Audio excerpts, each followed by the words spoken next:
Hey guys, it's Al, and I'm back.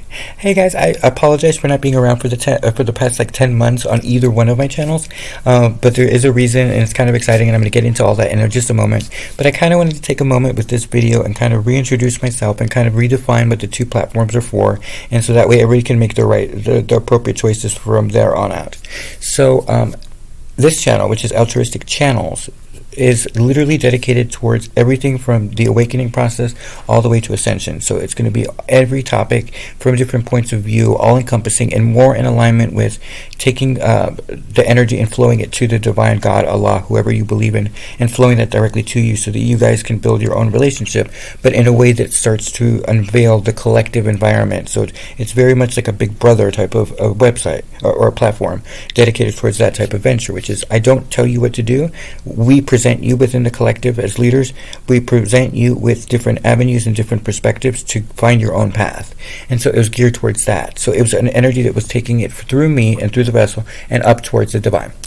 And then Altruistic Channels Aravalo is completely different, but the same thing, in the sense that it's still dealing with the collective consciousness, but from the standpoint of the enlightened person already reaching the top of the mountain, and now how to lead the rest of the crew to the light, into the light, without falling into the trap that we'd seen happen with organized religion, where some organization or some structure or a band of small group of cult people type of thing get together and they decide they're going to run it because the other people are too irresponsible or for whatever reason shouldn't be left to do it themselves, and so they take the responsibility to the wrong end. And then because then what happens is they become power hungry, corruptive, and then we saw that it starts to suppress and actually omit key data, and they start to take freedoms and alter Bibles and stuff, So we are very conscious of avoiding that pitfall. And so it was going to be about leadership in that dynamic. Okay, so that's what the vision was for the two of them. But one of the things that was happening at the time is that we were heading towards a major shift. And this is towards the end of 2019. And I had to go through the death process, which was where I was called a judgment. And I had 6 months to finalize everything that I've been working on in that old karmic cycle and present it in a way to be looked at and judged on December 39th or 31st. I think there's the 31st, the day before New Year's Eve.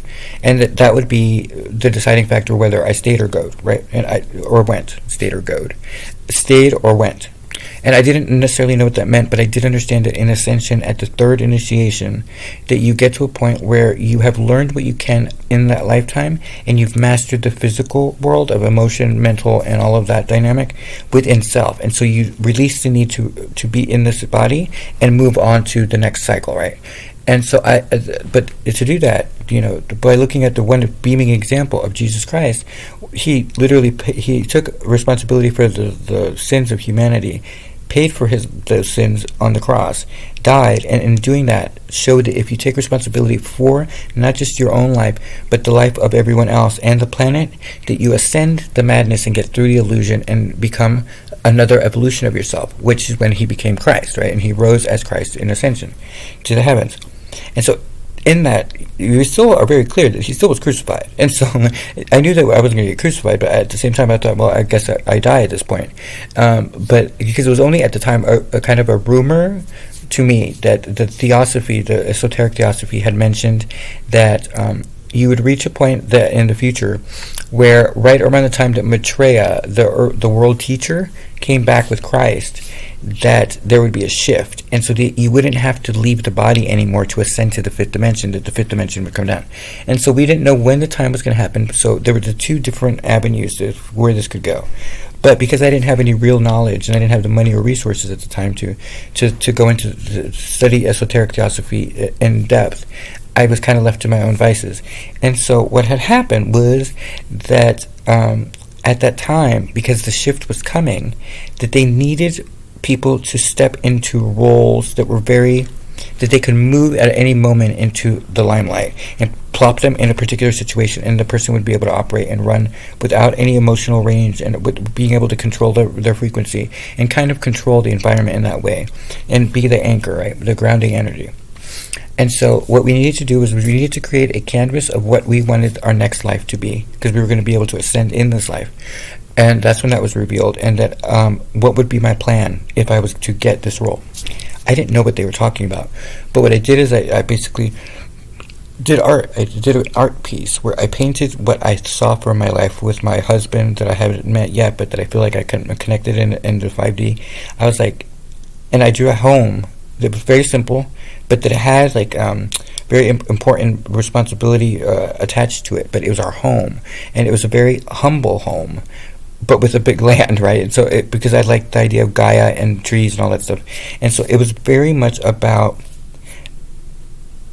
my dream and my vision for what I wanted the next cycle to be, because I'd worked through so much karma this lifetime that I really wanted it. But I'm very demure with my needs, because I don't see the purpose of being really grandiose. I can be happy as a simple man as long as I have my truth of love, my honesty, my integrity, and I'm serving the collective as a whole, and specifically the divine, because I've been working for the divine for many lifetimes now.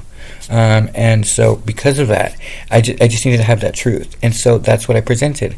And what I did is, in order to get it, I filled the house with what my husband and I might be doing.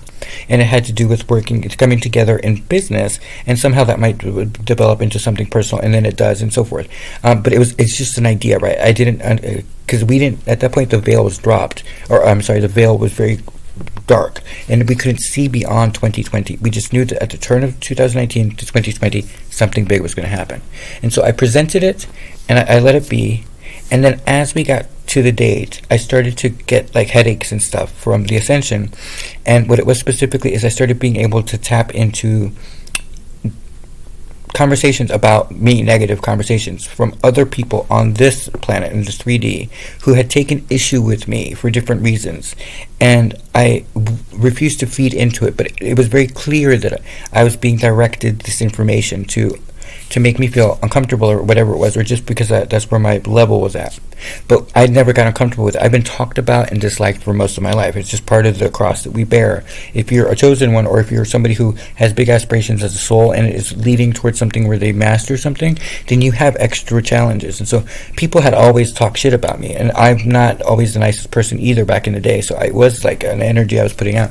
And so I wasn't mad or anything, but it was starting to creep into the point where I started to realize that it wasn't about making me mad. It was a dynamic that I was going to have to get used to in whatever this role was. And because of the fact that it had not been defined to me yet, I didn't like it. It left a negative taste, and here's why. In academia, if I'm trying to be the valedictorian, I will be competitive, because that's a competitive thing that you should be competitive for, right? If you're in sports, football, I will be competitive. I don't care if it's fucking tag football. I'm going to kick your... Like, we're going to play. But when I was looking at something that specifically spoke to leading in a guiding, loving manner, a new way of thinking that was progressive and part of the age of the Aquarius, and that one of the things that we would need to do to get there and to be able to do that and to move into this collective consciousness was that we would have to get over our egos and work as one, because it was mastery at that level, and you can't bring drama to the master level. And so I took that seriously. So imagine my surprise when it turns out that there was competitiveness within the spiritual leadership, and I don't do that. If I don't believe in it, I won't do it. Now, if it's something from the divine, if the divine says for me to do something, I'm going to do it. But I'm talking about from a philosophical and or theological standpoint. I am not going to engage with other people's shadow when we're trying to help people out of the shadow side, right? I'm a Cancer moon, Leo rising, so I'm both the dark and the light, and so I balance everything out. I'm like the Switzerland of the spiritual community. I don't judge the negative, because I know that they're there to balance all the positive and back and forth. And so, but I'm very clear on my integrity, which is I'm not going to be a hypocrite. I'm not going to try to lead people in something that's supposed to be peaceful and supposed to be a different mindset, going into it with the hypocritical bullshit of competitive ego. I'm not going to do it. And so the divine was very clear. Actually, it was my guides, I should say. My guides were very clear. Then you're going to get passed up. You're not going to get this opportunity again. What are you going to do? I said, I told you, I'm not going to change. I'm not going to change who I am. I go, that is part of my soul. And the thing that I realized in that moment is that of everything that I'd been through, the one thing that no one can take from me at that point was I know myself well enough to know what is contractual and what is not contractual. And that's really key for what happens after that. Because what it does is that you start to hit a wall at some point in your reality, and because when you know yourself well enough to know your truth, that when you can't pass that wall and it becomes impossible, there's no such thing as impossible, so something is pushing back against you. So you need to look at whether it's intentional from the divine or that something foreign is blocking it. And so it woke me up, right? And so I was already awake to that. And as a strategist, I've been very cautious of that. So I wasn't about to walk into this with a hypocritical mindset. And so because of that, sure enough, it went to someone else. I'm not going to say who it was. And they still kept going, though. It was still like this negative, bitchy, and it was dudes too. And it was like, but it's directed at me, and it had to do with like my reputation, that I was too nice and that I came across phony. And so I'm like, wait a minute. So because I'm actually genuinely a loving person as a Cancer, that's an issue for you, and so that you have the right to take your spirituality and try to make me feel less than because I don't have the experience you had. All right, I don't know what you want me to do. I'm not going to react to that. That's the opposite of what we're supposed to be doing. But it kept going. And so then the divine and the universe kind of presented me with a very interesting thing that at some point they were like, I got robbed, is how it came across, right? I got robbed of something that I should have had because I refused to do the politics of it.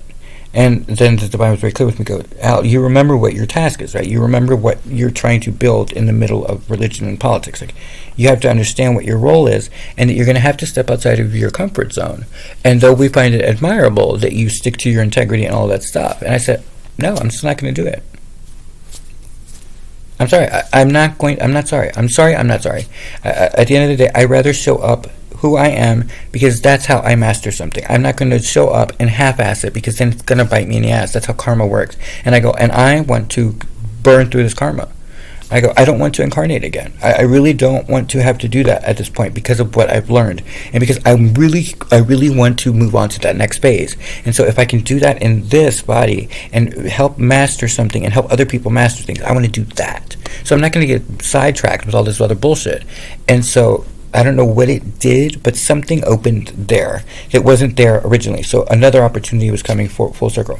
But because of my negative mindset, because I do still suffer from, I did, a negative mindset where I was always like, because of my life and how hard it's been. I've been in a dark night of the soul since birth, essentially, and that was part of the journey to mastery. And so for me, it was very specific that it had to be really rough, and in some places even more rough than the average person, because of what the goals were that my soul and the divine have in mind.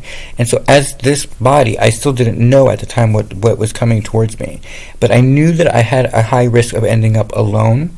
And so that the fact that I never loved anybody in this lifetime, that I was still looking for that I would be sacrificing that in order to fulfill whatever the role was that was coming at me. And so all this was playing out, but I had the negative mindset of always expecting the other shoe to drop. And so I needed to shed that in any type of leadership role for this type of venture, because of the fact that in the frequency that you get to in mastery, that you have joined a frequency that's not normal for this dimension. And so if you allow the negative mindset, you start to manifest like that. And so you cannot have somebody who is imbalanced, manipulative, competitive, and all that stuff truly reach a point where they are somehow very important to something. Because then what happens is if something throws them off balance, they immediately tank the energy, and because of the frequency will tank more than just themselves. So I understood that process, and so they needed me to shake that. And so what the plan was to make me confront my very last fear in alignment as service to the divine on mission. And I was like, what the fuck are you talking about? Because it was like, there's nobody really talking to you. It's your higher self and you having a dialogue and the divine. And so I was like, what the fuck are you talking about? What this motherfucker, right? What are you? And I was it kind of triggered me because I didn't understand the point. And so, because all I knew is that somehow I was going to have to face a fear, and in the middle of this, it had something to do with me losing negative mindset. And I was like, how does that make me lose the negative mindset to make me face fear? And then I was like, fine, whatever, I got it. Yeah, okay. So what is it? Well, you know how after your mom died, that was your big fear, and then you suddenly had this one epiphany where you didn't want to die alone, destitute? Yeah, that's how you're going to mission. And I was like, no. I did not just go through all of that to just throw it all away and to do this. And so out of nowhere, I remembered that part with Harry Potter and Dumbledore, where Dumbledore says to Harry, you must wonder why I keep pulling you or why I pulled you away. And Harry just goes, honestly, sir, at this point, I don't even bother asking. I just go with it. Hello. So I was totally okay. So I agreed to it. Now, the way it was phrased is that something was going to shift, and we knew that it was going to be big. And so what they phrased it as is, when that happens, all the doors will be closed to you. And you're going to have to just trust that your instincts and your intuition is going to get you out of this for the next year, and you're going to dedicate a year to spiritual mission on service to us, and we'll reveal as we go. But you're just going to have to trust it. And it's going to have to start here. So in New Orleans, where I had a job, COVID hit first, way before LA happened. And so what that did is that it shut us down, and I didn't have any savings because, they had made sure that I had gone through my money. And like, Al, you never go out anywhere. You always are so dedicated to work. Like, they were really good about like getting me to like spend it. And because the thing is, like, when you have a fear of letting go and you're miserly with money, then you can't free yourself up to get money. So they were basically going to have me rebuild everything from scratch. And so I had to let go of the job and not look for another job and just trust that I'd be okay. And so what they did is they made me spend one last night in New Orleans under a tree in a vacant lot, terrified that I was going to die and nobody would care, and that, with no phone and nobody to pay anything. And I just spent the night basically working through my fear. And then magically the next day my cousin randomly called about something we had talked about, and she offered to lend me the money to get me to Los Angeles. And at the same time, my ex magically said, hey, why don't you come stay with me? You can rebuild your life. Because at that point, because I was very clear that I was doing this. And so everybody thought that it was because I was a drug addict and all this stuff. And I've had my issues with addiction, but I had always been a functioning addict. And so it wasn't that. It was literally that the doors started to need to be shut for what was in mind. But nobody believes that shit, right? Like, nobody believed it. And so I also had to go through the death of the ego at the same time, because everyone just turned against me. Like, I was just, I had become a disgrace and all this stuff, and I just was like, fuck it. And so I'm underneath this tree, and so the next day my cousin calls me, and she offers to give me the money. My ex says, sure, come stay with me, you can rebuild your life. And I was like, let him have that, okay? Yeah, okay. So I get on the bus, I'm on my way to LA. A day in, his roommates apparently had an issue with the whole COVID thing, and they would leave if I came. And so I ended up in a situation where I literally was homeless, and I was like, you motherfucker. And I was all mad at first, and sure enough, I show up in LA. I've got my Gucci shoes, I've got my little tote bag, and my little gay tote bag, and my little gay bag, and I'm just with my little laptop, and I'm like thinking I'm going on mission, so I'm like all set, but in gay mission. And so I didn't know what I was getting into per se, because I didn't know that my friend would do that. And so I ended up on Skid Row like that. And the only thing that Divine was very clear on is I found a place to stay, a shelter that was open. They were still letting people in because COVID hadn't shut it down just yet. I had made it just in time. And actually, I had had a dream where I literally said to myself, do not wait, go now. And so that's how that all came about. But everything lined up, and of course everything fell apart because it was supposed to. And so I arrive at this place, and I'm about to walk in, and the Divine says to me, I kid you not, this is how ridiculous sometimes Ascension can be, because she has this wicked sense of humor, Allah, Buddha, whoever. If you are really in alignment with God, then the satirical, it doesn't even begin to cover it. So as I'm walking into the door, I'm like in this, and now I'm getting a little bit nervous, because it's like really, it's ghetto, and it's really dangerous. It's LA, and I mean, I'd been in LA like 12 years before that or something, and so I was completely not ready for what I was seeing. And it was the energy I had, because when you get to that frequency, you start to really pick up the weight of other frequency when you're around like a heavy victimization mentality and all that stuff that pulls down on you. And so I was feeling the strain, and so as I'm walking in, the Divine waits till I'm at the fucking door, and she says, you're on my payroll now. Just know that you are safe. Unless you think you're not. In which case you're on your fucking own. Go! And it pushes me in the door. What? And sure enough, what it was the immediate right thing to tell someone like me. Because the moment that he said that, it knocked me out of the negative bullshit, because I knew that what he was saying is that anything that I place my attention to from here on out in the practical application of this little boot camp that I was in would immediately happen. It would be immediate karma. And so it was a way to dramatically get me where they needed me to be. And it was a way to get me over the negative mindset and put me in a position where I never had to once again compete with anybody. Because now that I'm done with it, I don't have to compete with a motherfucker out there. I've proven myself. And so from here on out, I don't have to say I have done the work. And the interesting part was the assignment got interesting from then on out. So after that little bomb went off on me, and it was a tower moment, I'm in the place, and immediately, like a day in, I was like, you know what? These people are feeding me. I'm not paying anything right now. I don't have any money anyway. I'll volunteer. So I volunteered to start cleaning toilets at the fucking homeless shelter. And I did that from 6 in the morning till I think noon.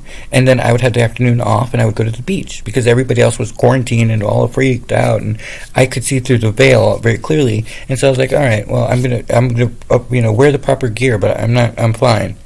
And so what ended up happening is during the process, I started to notice something very clearly. While everybody else was sleeping, so to speak, they were all in their house and following the law.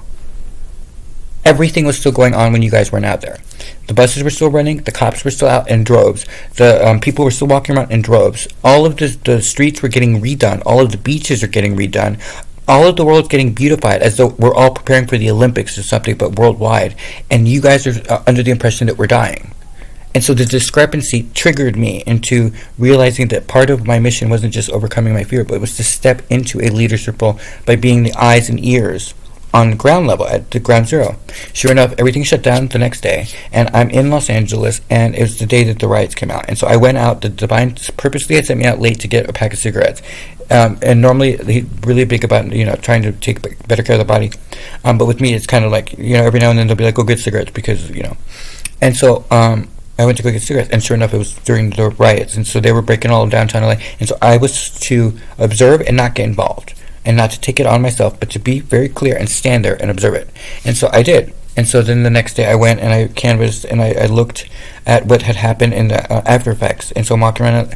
And so then sure enough, I decided I was going to go to Hollywood that day randomly, my higher self. And he goes, let's go to Hollywood. And so I was like, all right, I have nothing else to do. And I was going to go walk up down Hollywood Boulevard. Again, tourists were still out, buses were still going, but anyway.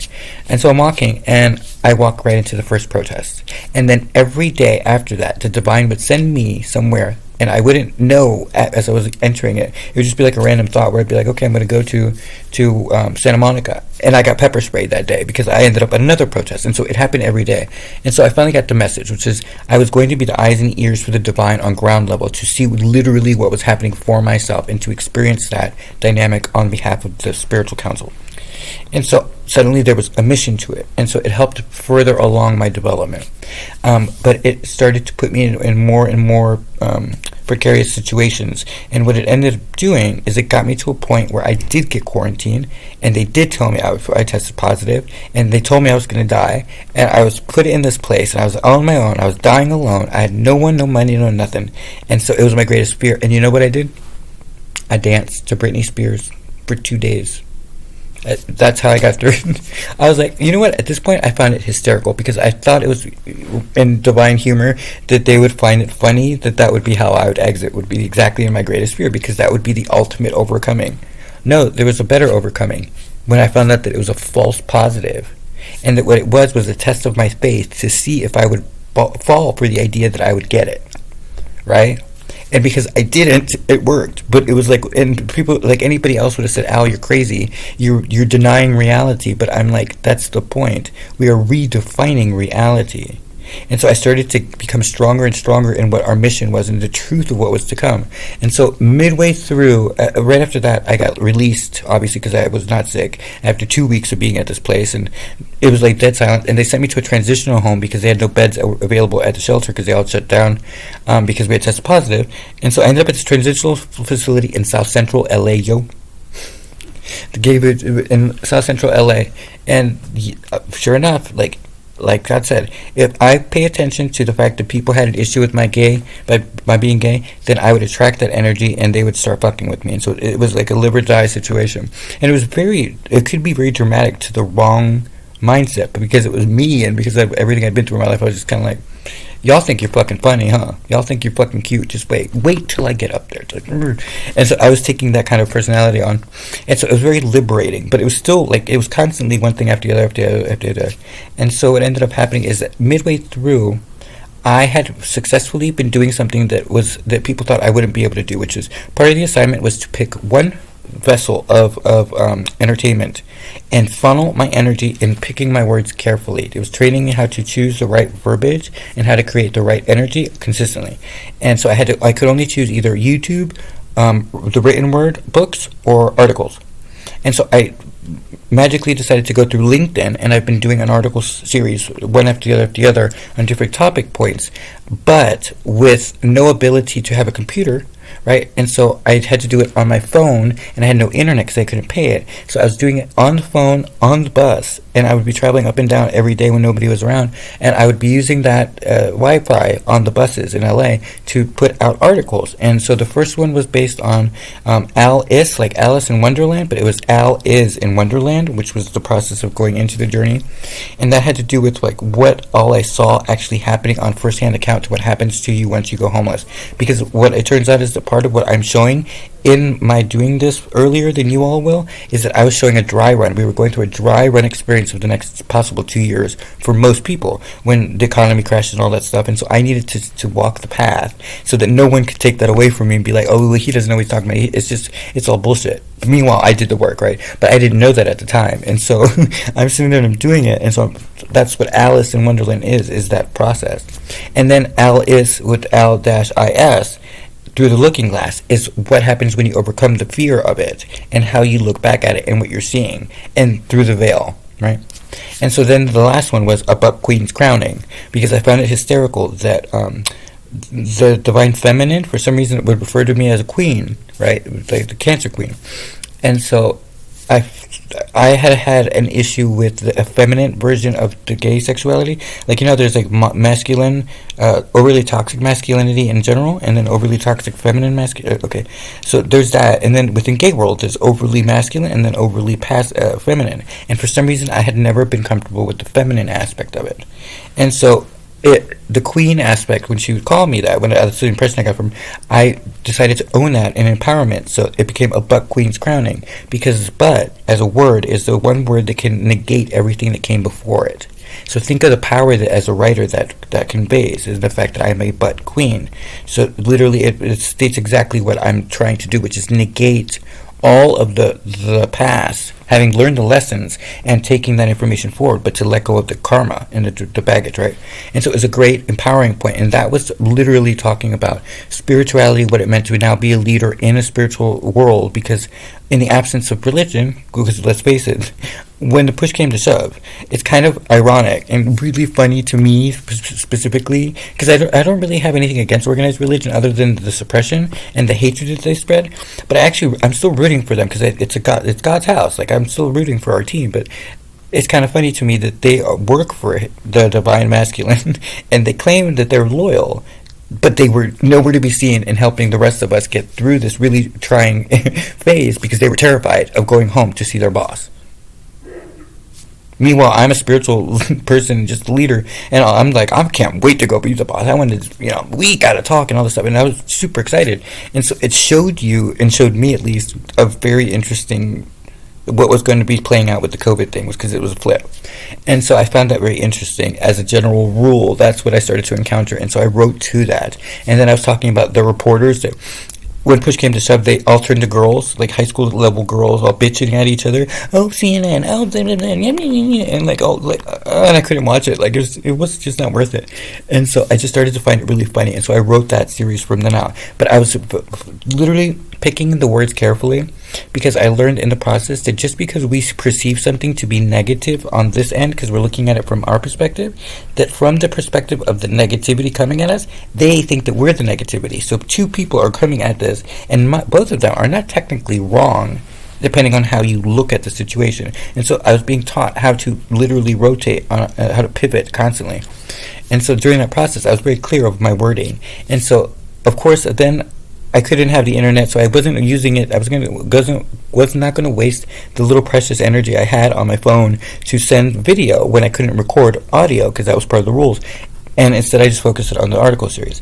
So finally, about midway through, I had successfully done everything. I had trusted. I had no money. I still was going through no cigarettes, and I was really annoyed by that. And I was bitching and moaning and bitching and moaning. And so finally, I got to a point where one day, I think it was 5 months in, I stopped complaining. And it was a little jarring for them, because it would happen overnight. And it was just a decision I had made the night before, where I was like, I'm just done bitching about it. There's nothing that's going to come out of this. I'm asked to do this, and there's a bigger reward somewhere down the road. And it may just be in my death, where I finally get some fucking peace, but I'm going to do this, and I'm going to commit. And so I stopped complaining. And if I did say something, I'd be like, I'm not going to complain here because I'm grateful for everything I had. And I hit the chord of G, which is gratitude, and I lived in gratitude for a long period of time.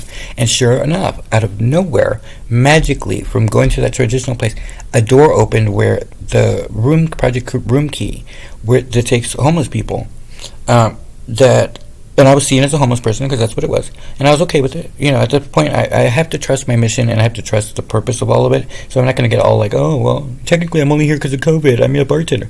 Regardless, I'm still homeless at the time. So, but there's a thing where if you had a chronic condition, that you were being removed off that type of environment. And at the transitional place, they had 6 of us to a room. It was very military, although it was ex-cons and people who were released from drug houses. And I just happened to be, again, put there because there was the only bed available in the city when this all was going down when COVID first hit. And so I had asthma. And so because of the asthma, they moved me to Project Room Key in Van Nuys. And suddenly I found myself in a hotel room with my own bed. Everything was perfect. I was happy as hell. And I just lived in solitary confinement and worked on my shit. I was the Iggy Azalea of the spiritual world. I've been working on my shit. And I just did that. And so my articles got better, and so did everything else. And everything got to a really good point. And then suddenly I realized that something happened. We were notified that all of the Project Room Keys, like this is 6 months in, all of the Project Room Keys had been extended except my one location. And that I was going to be homeless again on the 20th of this month, so in like 3 days. And you know what? The answer to why I went on mission, and the answer to why you will be called on mission, and the answer to why we do this, I didn't react. I literally go, okay, well, I guess we'll figure it out when it happens. I've completely learned to trust the universe. And no bullshit about it. Like, there's nothing about me that even questions it. I just go, all right, well, there's something, probably a review. I got to go through the review. And in that moment, for whatever reason, that triggered something, and it was an epiphany. And I wrote a final article because I started to see that this was, by the way, the 20th will be the exact 1 year of when I left New Orleans, by the way. The vine does not lie. And so it was exactly a year to the day. And so all of this was coming to a close, and I realized that what it was is I was finishing a massive karmic cycle attached to Christ consciousness. And in the process, I was taking accountability in what I was doing. And I didn't know it at the time, but what I had done by sacrificing my entire freedom and all of my life and all that stuff into trusting the universe and just believing that it would work, that I was doing something similar to what the masters have done, well, on a smaller scale, of course, but the point is that I did it, and that I was willing to do that to be of service to the collective. And so because of that, it didn't faze me. So I had the epiphany of what life, the purpose of life is. And I wrote that final article for LinkedIn. And I knew that it was closing because it was to the day of the year in this situation. So 2 points coming together. So there's timelines collapsing. And so as that happened, I realized that I must be finishing the karmic cycle. And sure enough, every time I looked on tarot or something to kind of get to decipher something that I wasn't quite clear on, I was trying to get signs and synchronicities, it became very clear that I was ending a karmic cycle. It was every single one of us. And so what I can tell you about the journey, I still don't know what happens after the 20th, but I can guarantee you it's going to be a success. Because when you do what the divine asks you to do, and why we're all doing this, is that you are freed from karma in the sense that you can redefine your karma. And though you may not see what the path is in front of you, just know that it is being laid in gold. And with each step that you make that you don't know where you're going, it becomes more expensive gold. And then suddenly you start to climb a mountain, and it's not a mountain, you're walking up to your house. And you then become protected in God's house, and you make it in there. And when you're in there, you kind of look around going, it's really quiet. Like, really quiet. What the fuck am I gonna? And you find yourself standing at the doorway when you knock on your own doorway, and the door opens, and you see yourself, and you're like, hey, and they're like, hey, all right, you made it. Lunch. So what you're doing is you're showing yourself the value of who you are, and understanding that you're worth more than you can ever know, because you stop putting up with the facade and the bullshit that says, in the illusion that says that this is the most you can get. No, honey, you are destined for something so massive and so important, but you have to be willing to do the work. So what did it give me at the end? And because it's still unfolding, what it gave me is that I never again have to try to defend myself or my position in spiritual circles. I've done the physical, practical labor. that most people have not done yet. They're going to. And when that happens, guess who they're going to be looking to? Is the person who didn't know that they were doing it. And it reminds me again of Harry Potter, where Harry is in the Sorcerer's Stone, I guess it is, and he asks Dumbledore again, how did I get the stone? And that's how it came across to me. It was the divine said the same thing, goes, because you weren't looking for anything. You weren't expecting an end result. You did it because you wanted to be of service. That's what we need. So there you go. So what I got from the entire experience and everything that you can read on LinkedIn and all of this wonderful experience and all of the craziness of going through the dry run of what most of you are now going to be going into, because again, we are shedding the karmic cycles, and so in order to do that, many of you are going to have to face your fears. It is what it is. We triggered this by not taking responsibility for our own life, and this is a last-ditch effort to get the collective to make it into the new earth, right? That's where we're going. And nobody can argue that. We can see that everything's crumbling, but we have an opportunity to really step up, and if I can do it, you can do it. But I had to physically do that. So instead of what I went through, which is nobody had done this before me, no one else was doing it besides me, everybody was in their houses, trapped and all this stuff, I was the only one assigned to do that. So sometimes when you are extra put upon, or you are so uncomfortable with something, understand that the reward is somehow going to match the fact that you uniquely were assigned something that nobody else was going to get. And what I learned from it is that even though we may look at our system, especially in America, and really criticize it, rightfully so in most regard, about all of the holes in the structure and all the falling of the destructuring of the patriarchal structure to politics and to religion and all of that, it was bound to happen, because what we planned for, because it was planned for, is we planned for short order events that happened to the nation. So we think of Katrinas, or we think of 9/11s. We think in short spurts of bad things, but not long-term bad things on a global scale. And so what you're seeing isn't like any one person doing anything wrong. It was just not being prepared for a global pandemic. That was us getting our hands caught in the cookie jar from doing stupid shit by creating diseases. Meanwhile, we don't value the life around us, and that is exactly what COVID is. It is teaching you immediate karma.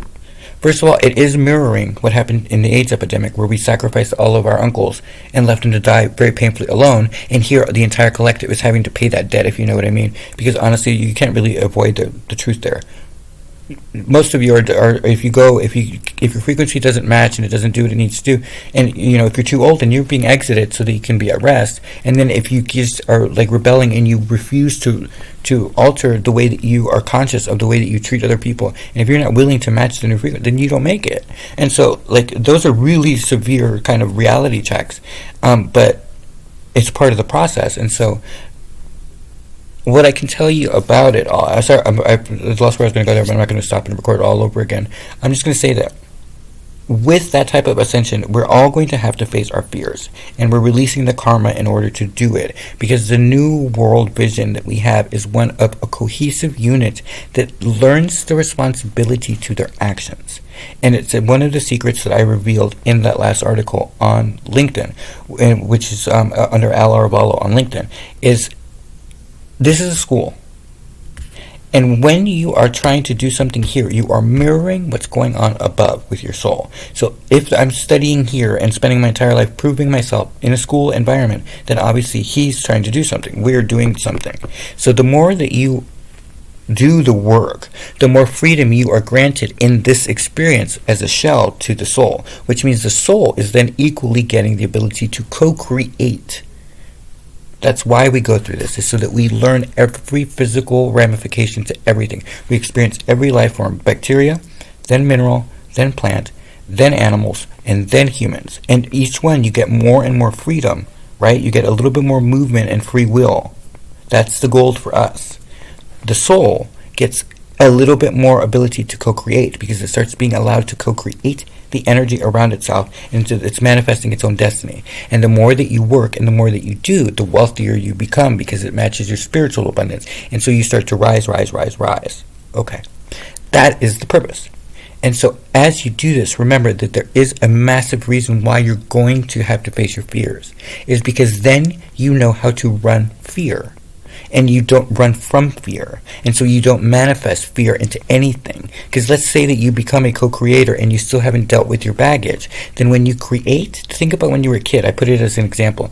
When you think of your child and they are creating as a teenager and they're going through that prepubescent or the puberty area, when they're all thinking with their dicks and their pussies, but they're not thinking with their brains. And what did they draw? It was sexually arousing, but it wasn't fully formed. See what I'm saying? So what you create mirrors what your understanding is of the world around you. You snapshot it. So as a co-creator, as a soul, then you would be co-creating your insecurity, and it would run rampant. Just so one day that you would have to balance that shit out with an event like COVID. And so you were trying to avoid stuff like this. And so it's a very vivid example of where we are going if we don't snap out of it. And that's what I learned while on Spiritual Mission, where I've been for the past year. So that's it for me. I've put 40 minutes. I'm back. I'm going to be doing something different. I'm working on communities, and one of the first tasks I have is to build an online affiliate kind of platform that unites us. It's not competitive, but brings everybody together, and I'm working on that right now. I'm doing it without internet, and I'm homeless in about 3 days, but it'll all work out. It's super exciting.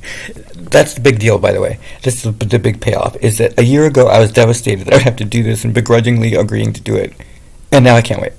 I don't know how it works out, but it's going to work out. And I have no idea who my partner is anymore and stuff like that. I may have to do it all on my own, which I'm not really big on. I'm not competitive, so I thought that building teams of people who had visionaries, two visionaries that are in alignment with the divine would be fucking awesome, right? Like, I thought it was empowering, but it hasn't materialized yet. So I'm going into this blind, but I'm going to be really, really happy about it. And so that, my dears, is why you listen to the divine and that you do this, because you will come out an emperor that is fearless and a balance agent that is able to help guide people if they're so willing to confront it and to guide them into the proper light. At the end of the day, whether we succeed or fail, those of us who do the work always succeed. So it's a win-win for us. We're trying to just help the collective because that's the mission. And the best thing you can do is start with yourself. Do the work. Trust your instinct. Trust the divine. And look, it worked out. And there are things magically happening, miracles every day that happen to everybody else. Why not me? But it had to go through the negative mindset and prove myself so that I was able to just be like, it's all going to be good. So there you go. That's what I've been up to. Anyway, welcome back. So I'm going to be doing the platform on the online community. I don't know how I got all of it. I'm just really giddy these days. It's really fun. I'm sorry. It's fun. Everybody else is freaking out. I'm just like, woo, party. Like, everything is new again. Anyway, I don't know how it works out, but it works out really well. I'm building the platform. It's going to bring everybody together. It's going to have some really interesting things, some very owl-like things. I've learned that the other thing is to stand in your own power. I was made specifically to be unique, and so it's time to let the uniqueness be the forefront of things. And so even though I didn't necessarily want to build an empire on my own, I wanted to join other people and build, like 2 like-minded people, or 3 or 4, whatever the group would be. But it didn't happen, so I might have to do it myself. But I'm going to be successful either way, and so will you, because you're going to trust your instinct. You're going to know that I'm telling you the truth, and you're going to take the leap of faith. It's called a fool's journey for a reason. You become the hero. That's it. Have a good night.